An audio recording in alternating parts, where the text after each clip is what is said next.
Hello friends, Sanju Samson refer பண்ண ஒரு 2 players வந்து உள்ளே கொண்டு வரலாம் அப்படிங்கிற ஒரு முடிவை சிஎஸ்கே மேனேஜ்மெண்ட் வந்து எடுத்திருக்காங்க அப்படின்னு வந்து சொல்லப்படுது. இன்னொரு புறம் பார்த்தோம் அப்படின்னா, உள்ளே வந்த உடனே சஞ்சுவுக்கு ராஜ மரியாதை வந்து கிடச்சிருக்கு. ருத்ராஜ் கெய்க்வாட்டே வந்து இல்லை அவரே கேப்டன்ஷிப் பண்ணட்டும் அப்படிங்கிற மாதிரி ஒரு விஷயத்தை வந்து சொல்லியிருக்காரு மேனேஜ்மெண்ட்டுக்கிட்ட அப்படின்னு வந்து சொல்லப்படுது. சிஎஸ்கே பொறுத்த வரைக்கும் தோனிக்கு பிறகு யாருமே வந்து கப்பு வாங்கி கொடுக்கல. அதுவும் வந்து வரப்போகிற சீசன் அநேகமாக தோனிக்கு வந்து ஒரு பிளேயராக கடைசி சீசனாக வந்து இருக்கலாம். தோனி வந்து என்ன தான் ஐபிஎல் வந்து சிஎஸ்கே ஓட்டுறதே தோனியை வச்சு தான். தோனி இல்லை, தோனி ஆடவே இல்லை, தோனி களத்திலே இல்லை அப்படின்னா நிச்சயமாக ஃபேன்ஸ் வந்து ஸ்டேடியத்துக்கு அந்தளவுக்கு வருவாங்களா அப்படிங்கிறது வந்து தெரியலை. ஏதோ ஒரு கோச்சாவாச்சும் தோனி இருக்கணும், அப்போ தான் தோனிக்காக வந்து வருவாங்க. அந்த மாதிரி தோனி இல்லை அப்படின்னா சிஎஸ்கேவால் கண்டிப்பாக கல்லா கட்ட முடியாது. அது வந்து அவங்களுக்கே வந்து தெரியும். அதனால் வந்து ஒரு பிளேயராக இல்லைனாலும் ஒரு கோச்சாக தொடர்ந்து தோனியை வந்து டீமில் வச்சுருப்பாங்க. அந்த வகையில் தோனிக்கு வந்து ஒரு பிளேயராக கடைசி சீசன் அப்படிங்கிறதுனால அதில் வந்து கப்பு வாங்கி கொடுத்தே ஆகணுங்கிற ப்ரெஷர் வந்து நம்ம ருத்ராஜ் கெய்க்வாட், சஞ்சு சாம்சன் இவங்களுக்கு வந்து இருக்கும். ஏன்னா சஞ்சு சாம்சனை உள்ளே கொண்டு வர ரவீந்திர ஜடேஜா வந்து விட்டுருக்காங்க. ஜடேஜா பொறுத்த வரைக்கும் சிஎஸ்கேவுக்கு வந்து தளபதி, ஒரு செல்ல பிள்ளையாக இருந்தவர், ரொம்ப ரொம்ப முக்கியமான ஒரு பிளேயர், ஆல்ரவுண்டர் பிளேயர். அப்படிப்பட்ட அவரை விட்டுட்டு சஞ்சு சாம்சனை எடுத்திருக்காங்க அப்படின்னா இந்த முறை கப்பு வாங்கி ஆகணும் அப்படிங்கிறதுக்காக தான் எடுத்திருக்காங்க. இன்னொரு புறம் வந்து கேப்டன்சிக்காகவும் வந்து எடுத்திருக்காங்க. அப்போ சஞ்சு உள்ளே வந்த உடனே கேப்டன் பொறுப்பை தூக்கி அவர்கிட்ட கொடுத்துட்டா ருத்ராஜ் வந்து என்ன நினைப்பார் அப்படிங்கிறதுனால தான் ருத்ராஜை கேப்டனாக வந்து அறிவிச்சிட்டாங்க.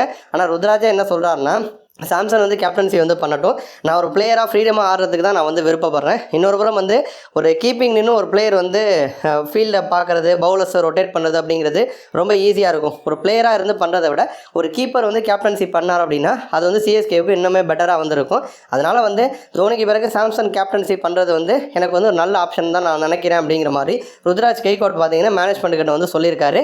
மேனேஜ்மெண்ட்டும் பார்த்தீங்கன்னா ஆரம்பத்தில் முதல் பாதி ருத்ராஜ் கிட்ட கொடுத்து பார்ப்போம், நல்லா ஆடுறாரு, பேட்டிங் நல்லா பண்ணுறாரு, டீமும் ஜெயிக்குது அப்படின்னா அவர் கண்டினியூ ஆகட்டும், ஒருவேளை சொதப்புறாரு அப்படின்னா சாம்சனை கேப்டனாக போட்டலாம் அப்படிங்கிற ஒரு மனநிலையை தான் இப்போதைக்கு வந்திருக்காங்க. இன்னொரு புறம் வந்து சஞ்சு சாம்சன் இந்த 2 பிளேயர்ஸ் வந்து அவசியம் வந்து தேவை அப்படிங்கிற மாதிரி ஒரு 2 பிளேயர் வந்து பிக் பண்ணியிருக்காரு. யார் அவங்க அப்படின்னா, ஒருத்தர் வந்து பார்த்தீங்கன்னா ஆண்ட்ரே ரசல் வந்து ஒரு பயங்கரமான ஹிட்டர் தான். ஒரு டோர்னமெண்ட்டில் ஒரு மேட்ச் 2 மேட்ச் தோக்க வேண்டிய ஒரு மேட்ச்சை அவர் வந்து மாற்றி கொடுத்துட்டார் அப்படின்னாலே அவருடைய ஒர்த்து வந்து அதுதான். ஆனால் அப்படி தெரிஞ்சுமே கூட கேகேஆர் வந்து ரசலை வந்து ஏலத்தில் வந்து ரிலீஸ் பண்ணிட்டாங்க.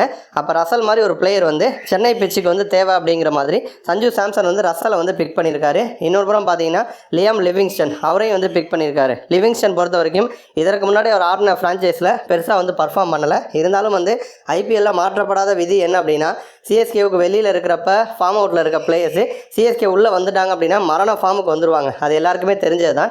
அந்த வகையில் ஜடேஜா வெளில போயிருக்காரு. ஜடேஜா வந்து ஒரு ஆல்ரவுண்டர் பிளேயர். அவருக்கு மாற்றா இன்னொரு ஆல்ரவுண்டர் வந்து கண்டிப்பாக அணிக்கு வந்து தேவை அப்படிங்கிறதுனால தான் ஆண்ட்ரே ரசல் மற்றும் லிவிங்ஸ்டன் இவங்க 2 பேரும் வந்து சஞ்சு சாம்சன் வந்து பிக் பண்ணியிருக்காரு.